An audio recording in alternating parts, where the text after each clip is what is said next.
Nisha, this is very precious day for us. ಮದುವೆ ಆಗಿದ್ದೀವಿ ನಾವು. ಅಟ್ಲೀಸ್ಟ್ ಇವತ್ತು ಒಂದಿನ ಈ ಕೋಪ ಈಗೋ ಇದನ್ನೆಲ್ಲ ಸೈಡ್ಗಿಟ್ಟು let's be happy and celebrate this day. ನಾನು ಅದಕ್ಕೆ ಸೈಲೆಂಟ್ ಆಗಿರೋದು.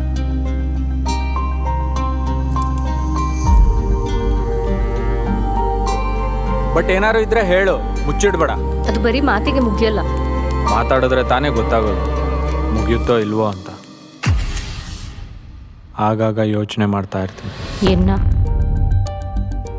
ನೀನು ಯಾಕೆ ನನ್ನ ಬಿಟ್ಟೋದೆ, ಮತ್ತೆ ಯಾಕೆ ವಾಪಸ್ ಬಂದೆ ಅಂತ. ನಂಗೆ ಅದ್ರ ಬಗ್ಗೆ ಮಾತಾಡೋದಕ್ಕೆ ಇಷ್ಟ ಇಲ್ಲ. ನೀನು ಬೇಕಾದ್ರೆ ಬಾಯಿಗೆ ಬಂದಿದ್ದು ಕೇಳ್ಬೋದು, ನಾನು ಕೇಳಬಾರ್ದಾ? ನೀನೇನು ಮುಚ್ಚಿಟ್ಟಿಲ್ವಾ? ನಾ ಹಾಕಿದ್ದೆ ಎಂಗೇಜ್ಮೆಂಟ್ ರಿಂಗ್. ಹೇಳು ರೋಹಿತ್. ಹೇಳಲ್ಲ.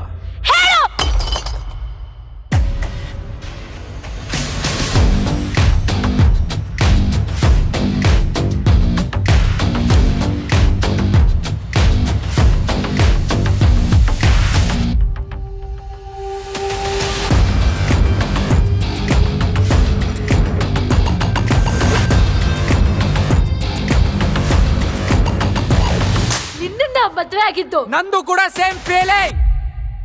ನೀನು ಚೆನ್ನಾಗಿದ್ದು ನನ್ನೂ ಚೆನ್ನಾಗಿ ನೋಡ್ಕೊ.